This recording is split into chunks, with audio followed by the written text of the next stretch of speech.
Therapy Chat Podcast, Episode 60. This is the Therapy Chat Podcast. The information shared in this podcast is not a substitute for seeking help from a licensed mental health professional. And now, here's Laura Reagan, LCSW-C, with today's episode.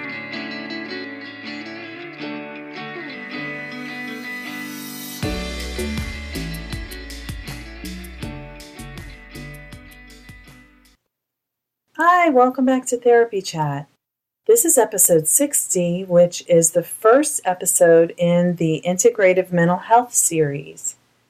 Back in 2015, I started looking into integrative mental health using holistic and alternative methods in therapy practice. I was interested in acupuncture, mindfulness, essential oils, Reiki, different forms of movement therapy. And as I've learned more and more about these complementary and alternative medicine approaches, I have become really fascinated with their effectiveness as complement to traditional mental health treatment.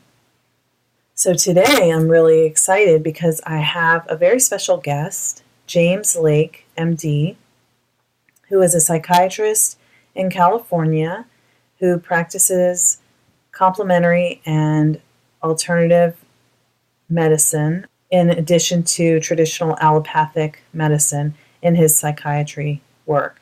Dr. Lake has written 4 books. The one that came to my attention that made me want to talk with him on Therapy Chat is called Integrative Mental Health, a Therapist's Handbook. And so you're going to hear him talk about the work of integrative mental health, how he uses it with his patients, and that book as well as an ebook series he did on the subject. So I think you're going to find this really interesting. I did, and I really appreciate Dr. Lake taking the time to come and talk with us on Therapy Chat today. So let's go ahead and get started. I hope you'll enjoy my interview with Dr. James Lake. Hi, welcome back to Therapy Chat. Today I'm really happy to have a guest with me who is an author of many books and a medical doctor, James Lake, MD. Thank you so much for being here today. It's my pleasure. I'm really excited because I first learned about you with your book, Integrative Mental Health Care, a Therapist's Handbook. And this is the first time I've seen a book that explains how therapists can use complementary and alternative methods to help in therapy, all laid out and explained with the research and super comprehensive. So I'm really excited to just ask you about integrative mental health care in general and your work and all the other things that you do and resources you have to offer. So let's just get started. So will you start by just talking a little bit more about yourself and your work? I'm a board-certified psychiatrist. I did my training at Stanford here in California, the Bay Area. I've been on teaching faculty at Stanford and the University of Arizona Center for Integrative Medicine, where I developed the teaching modules on integrative psychiatry. Also on the clinical faculty at Saybrook University, where I developed some content for their recently developed PhD program in integrative mental health care. Currently, I'm working at Kaiser Permanente as a staff psychiatrist, where I'm able to practice integrative psychiatry in collaboration with my colleagues, and also many clinicians in the family medicine departments, where there seems to be substantial and growing interest in integrative medicine. That's fantastic. And, I think the general public is becoming more and more aware of alternative approaches to, prevention and addressing mental health and physical health, and to have the medical field backing that up, that yes, you can use these approaches, but it's not just a free-for-all. There's ways to do it, and it can be evidence-based. So I think that's awesome. Actually, Laura, it's really an interesting point you're raising because, in fact, the general public and particularly people who are struggling with mental health care problems have really been the driving force behind evolution of mental health care toward increasing use of alternative and integrative treatments.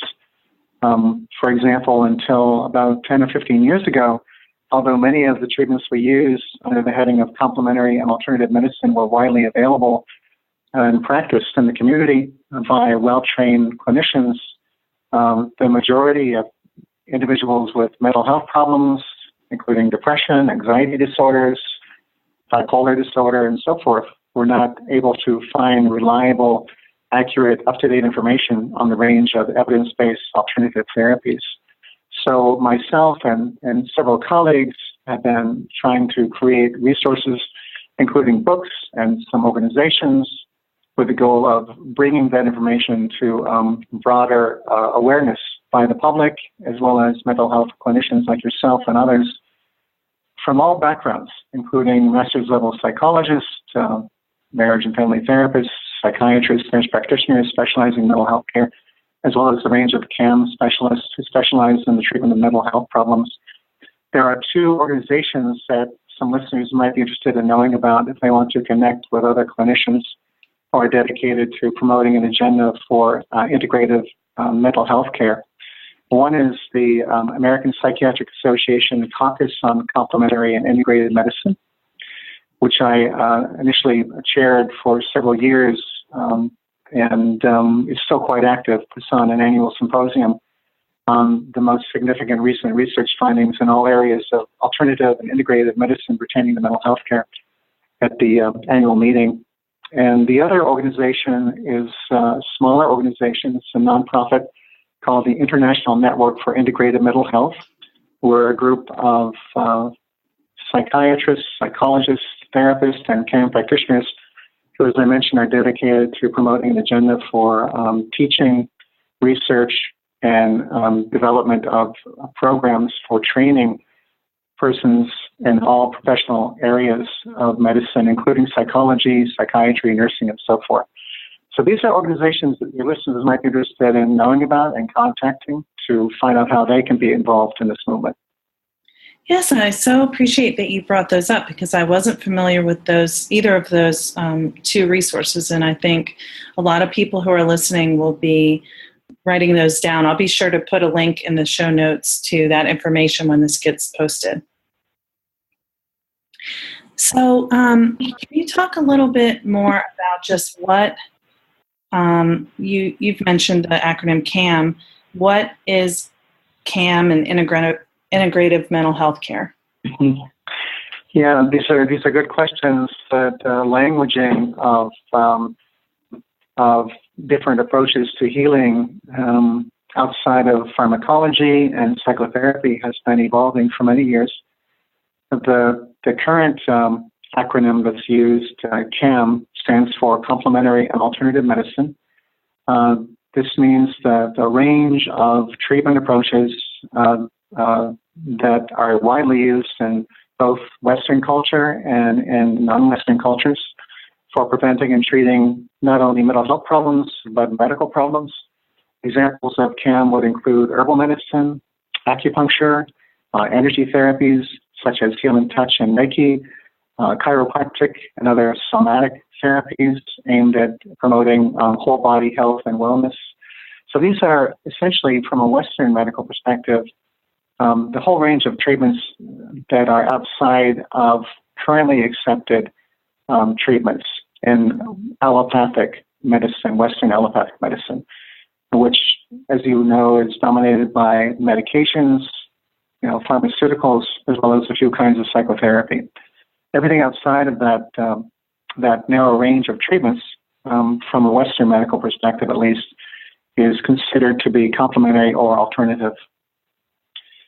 So that's what that means. The word integrative, as we've been talking about today, is beginning to eclipse the concept of CAM, in that the majority of people who have a medical or mental health problem for which they're seeking non-pharmacological approaches use alternative therapies at the same time. that they are taking a medication or receiving another kind of conventional treatment by a Western-trained physician or nurse. For example, many people with depression take certain amino acids or certain vitamins in conjunction with their antidepressant medication. And there's significant evidence in some cases that these combinations, these integrative combinations, if you will, are more effective than taking a medication alone, and they're quite safe. One example that comes to mind is the use of omega-3 fatty acids and in conjunction with antidepressants, both for the treatment of severe depressive disorder as well as bipolar disorder. It's widely used and recommended by psychiatrists as well as therapists from all training backgrounds for these treatment indications. Another example of an integrative approach to depression is the use of a certain form of folic acid called L-methylfolinic acid, together with an antidepressant, which may significantly boost the effectiveness of antidepressants, even in populations of depressed persons who have not responded to antidepressants after multiple trials. So these are significant, very promising integrative strategies in mental health care that are becoming more widely used all the time. Yeah, and it's very hopeful that, because people get frustrated at times when they find that antidepressants, don't seem to be making enough of a difference. And I'm not anti-medication, traditional medications, but if I often will hear people saying, yes, I've been taking this, I don't really notice any difference, or I've tried this and I've tried that and I've tried this, and I'm just so frustrated because I don't think anything is going to work. But knowing that there are natural supplements or vitamins that can be used to complement allopathic medicine that's prescribed by an MD, typically, I think that's hopeful. Yeah, I want to make sure that your listeners understand that the integrative approach to mental health care and medicine in general does not include only supplements such as essential fatty acids, amino acids, or vitamins. It includes the whole range of complementary and alternative treatments, including mind-body practice, exercise, as I mentioned, somatic therapies, healing touch, energy therapies, and so forth. When I begin to work with a patient, I always start at the very beginning and find out about what their major stressors are and how their symptoms are getting in the way of their ability to function at work, in their social life, in school, if they're students. And then I always begin with the general advice about improving health and well-being through lifestyle changes, such as improved sleep, improved stress management using simple breathing techniques. I always look at nutrition, and if there are issues that suggest that the person is not getting adequate nutrition, I recommend ways to optimize nutrition, which of course will improve the environment of all of the nutrients that go into the brain and are ultimately converted into neurotransmitters, which indirectly then affect the symptoms that you're treating with other means, including prescription medications and the whole range of nutritional supplements. There's a new area in psychiatry that's pretty exciting along these lines called nutritional psychiatry. And there have been recent articles published in major peer-reviewed journals talking about how this works. So the mainstream psychiatry literature in the academic world of psychiatry are beginning to converge along those lines with what many individuals have been saying and advancing an agenda around in the area of alternative and integrative mental health care. This is a very exciting time for this field. So I want to make sure your listeners were aware that there's not only not a conflict between mainstream psychiatry and integrated mental health care, but there's a growing alliance. There are shared common themes, both in training and research in these two domains. Yeah, that's wonderful. And it is exciting. It's an emphasis on health and wellness versus an emphasis on pathology. Exactly. Yeah. Exactly. It's foremost an emphasis on health and wellness. You could use the word prevention. Yeah.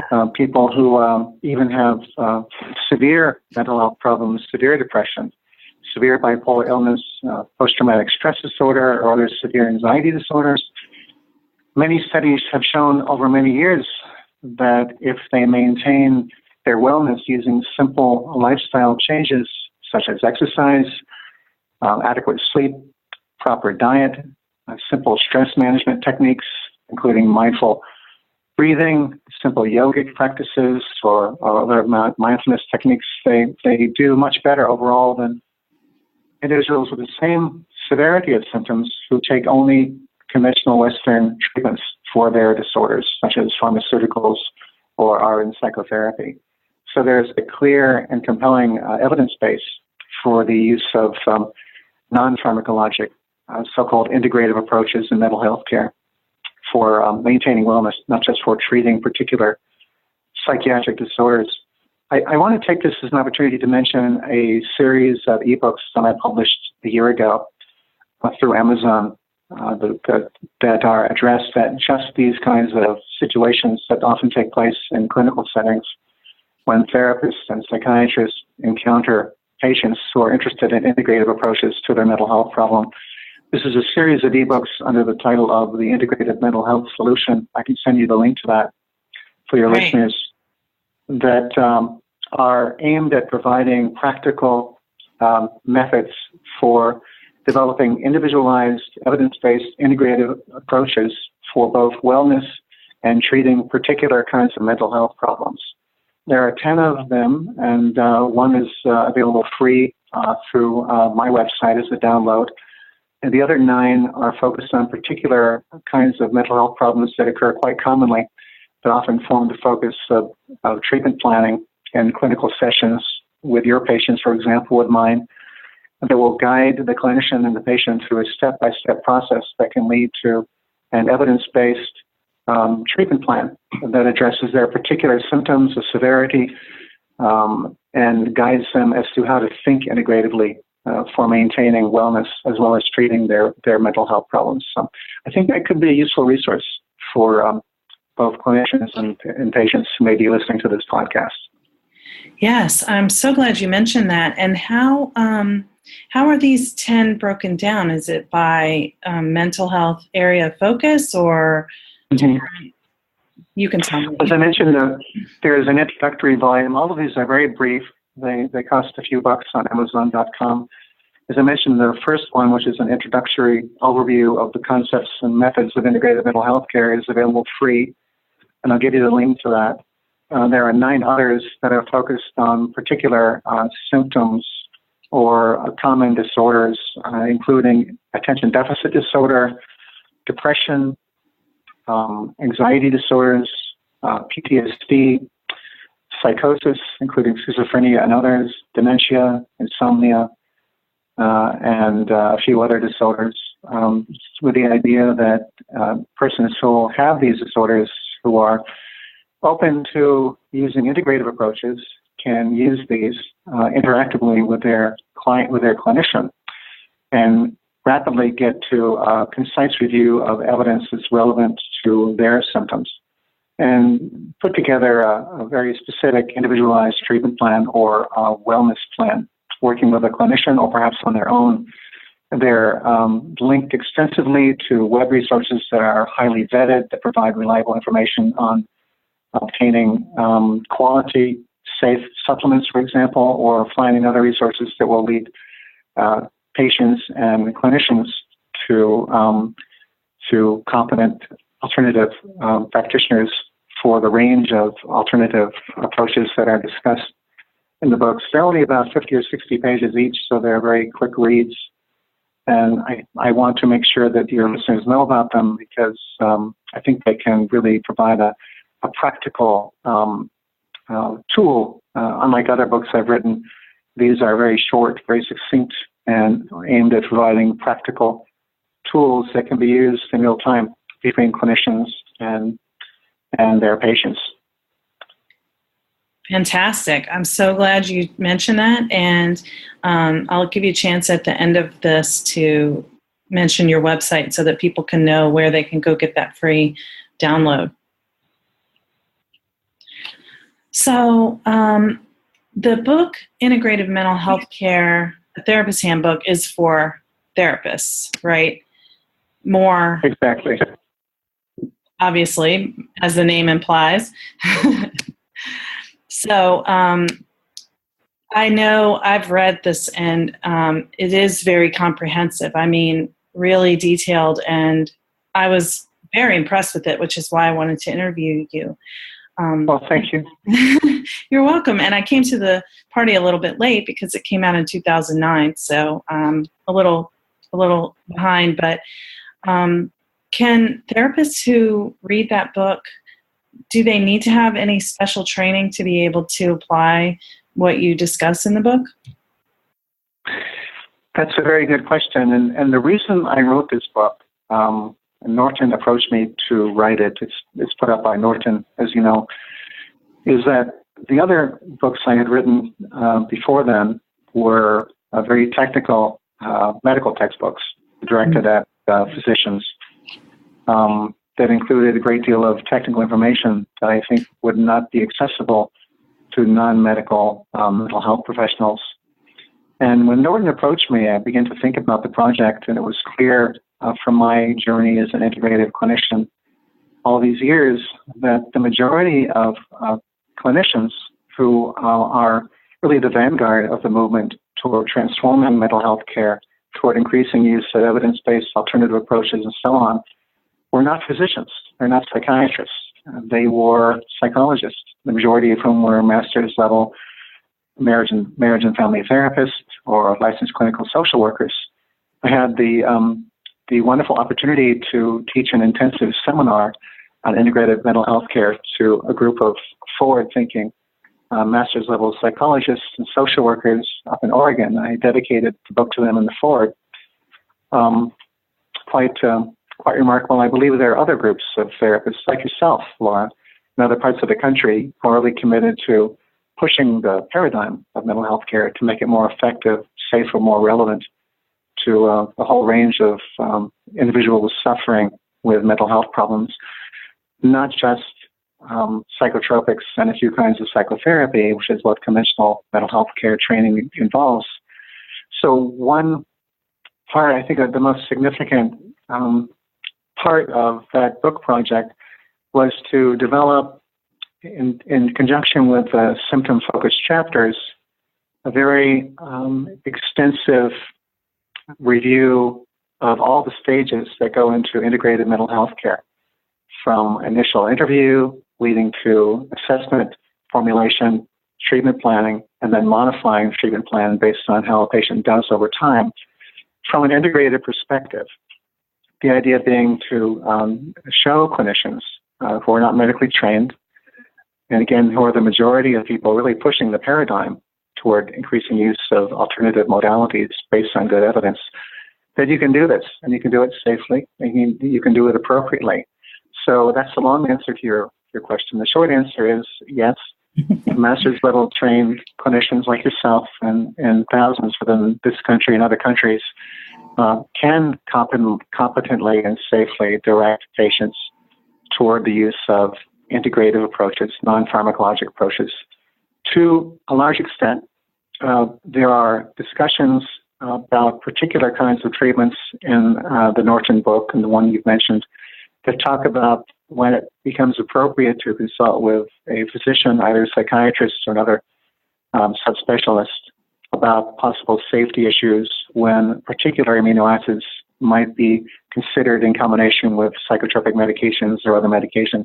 There can be safety issues, and these are discussed when they come up in that book. So there are times when it's appropriate and necessary to consult with physicians or consult with well-vetted web resources that can provide information on safety, and I include a lot of those in that book, as well as in the series of ebooks. So within limits, it's possible, and I think it's safe and appropriate for master's level students to advise patients about appropriate safe uses of non-pharmacologic treatments. When you get to the area, as I mentioned, of talking about supplements which have potent biological activity, including certain amino acids and other kinds of supplements that are available over the counter, it's important to add a layer of understanding to that and make sure you have reliable current information about safety and possible contraindications when taking a supplement together with a particular medication. It's always best to consult with a physician, and always very important to refer to current information about safety, which I reference quite heavily in that book, for your liability and for, of course, ensuring the best outcome for your patient, avoiding the risk, reducing the risk of side effects. Absolutely. And of course, we only practice within our scope, but the book definitely has, it definitely has clear guidelines about, things to ask about and what to look out for and, Yeah, there are other guidelines there. I'm just remembering, it's been some time since I wrote the book. As you mentioned, there are also guidelines in that book for when it becomes appropriate and ethically sound practice to refer to another provider, either a physician, an allopathically conventionally trained psychiatrist or other physician, in the event there is a serious problem that's not responding and the patient is at risk of suicide and so forth, or there may be an evolving medical problem that hasn't been diagnosed or treated adequately, or to refer to an expert in alternative therapy, for example, acupuncture or the conventional, traditional medicine of India, Ayurveda. So I often refer people to other specialists. I think integrative practitioners of all stripes, of all backgrounds, have a broad network for referring out when they get beyond their scope of practice and their comfort zone. So it's important when to know how to advise and what to advise, and when to know when to refer patients to outside specialists and resources. Absolutely, and that's integrative too. Absolutely.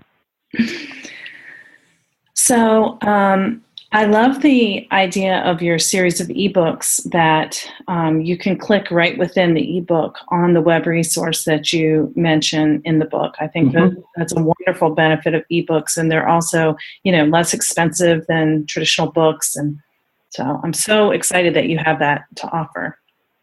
Oh, thank you. Yeah, the idea was that the other books I've written over the years are available in paper form. I think 2 are available as ebooks, but they don't have interactivity, and they are quite lengthy. So the goal in developing this series of 10 ebooks was to develop some very short, practical, user-friendly resources that would provide a kind of a resource that could be used in an interactive mode by a person with a mental health problem who, as you've noticed, can click a particular link and get to web resources that are relevant to his or her problem in a moment, or scan quickly through the text and get to a particular kind of non-pharmacologic therapy that is of interest, and as well for clinicians working with patients who can kind of follow them step by step during the whole course of integrative treatment when you get to the point of evaluating whether there are side effects or whether there are reasons for adjusting the treatment, how to think about adjusting it, and so forth. So these things are all discussed in a very kind of concise, I hope, simple but not simplistic way in this series of ebooks. And I hope that some of your listeners will find them of use. I'm sure they will, and I'm going to go right over to your website and download the free one immediately because I'm very excited about this, and I didn't know about it until we started talking. So what is your website where people can go and get the free download? I know they can buy all of them on Amazon. Yeah.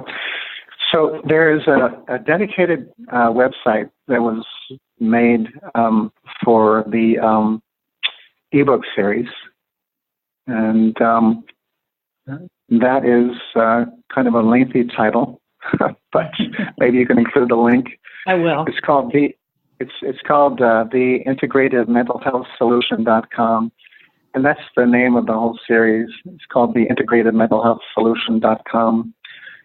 I have a more general site that is my the site that I used when I was in private practice, that also includes links to the ebooks as well as links to my other books.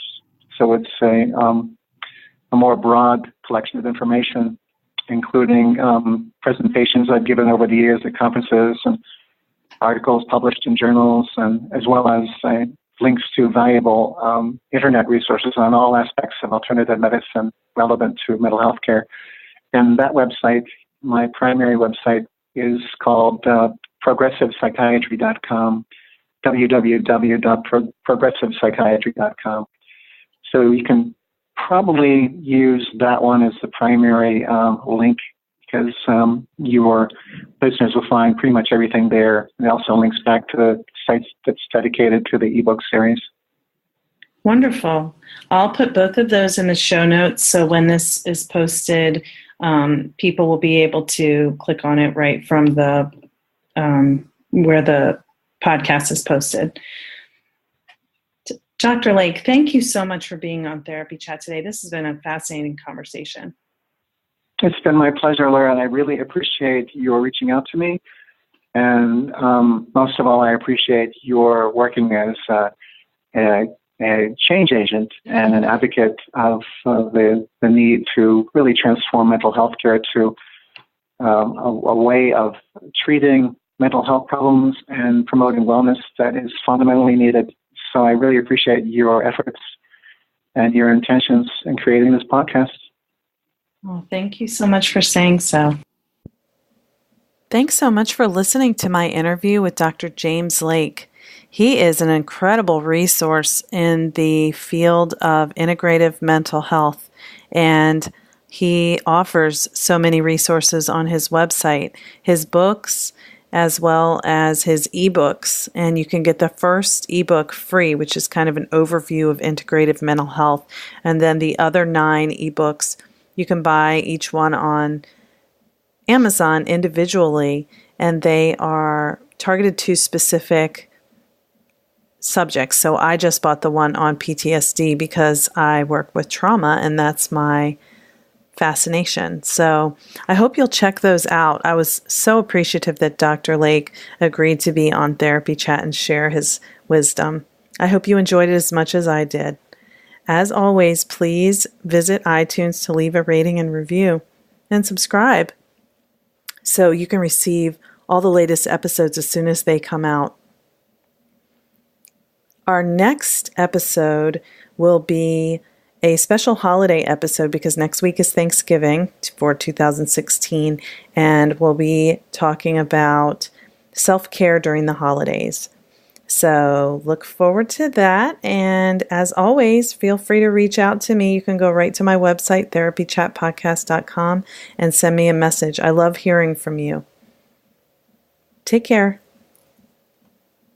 Hey, this is Laura Reagan, LCSW-C, host of Therapy Chat. Listen, if you're a therapist who resonates with the idea of wanting to bring your best self into your work with clients, I wanted to tell you about a few ways that you can get support in showing up fully with your clients while having awareness of your own wounded places. We can't do our best work with clients if we're not self-aware. So I offer clinical supervision to Maryland social workers, whether students or newly licensed LGSWs who are working on clinical hours for independent licensure, or LCSW-Cs who want to get more specialized supervision in trauma work. So in my clinical consultation, for any therapists, including counselors, MFTs, psychologists, or social workers, I help people work on showing up as your best self in your therapy sessions while taking care of your own wounded parts so you can effectively support your clients. I also specialize in helping you address the effects of traumatic stress exposure through vicarious trauma, secondary traumatic stress, compassion fatigue, burnout, whatever you want to call it. That is something that I've focused on quite a bit, and you can find more information on that by going to my website and clicking on For Professionals. We can do clinical consultation in person, or if you're outside of Maryland, we can do it online using a secure online platform. And if you're a trauma therapist seeking support for the effects of traumatic stress exposure and vicarious trauma, and you want support in community, sign up for information on joining the next cohort of my trauma therapist community. That includes monthly group clinical consultation in person or online, and a private Facebook group for keeping in touch in between sessions for less than the cost of individual clinical consultation with me. So I hope you'll be inspired to check out some of these resources. If nothing else, you can find a lot of information on that For Professionals page about self-care for therapists and addressing, identifying, and preventing the effects of trauma exposure on us as therapists. So you can check that out at www.laurareaganlcswc.com and then click on For Professionals. Thanks so much. Thank you for listening to the Therapy Chat Podcast with Laura Reagan, LCSW-C. For more information, visit Laura's website at www.laurareaganlcswc.com.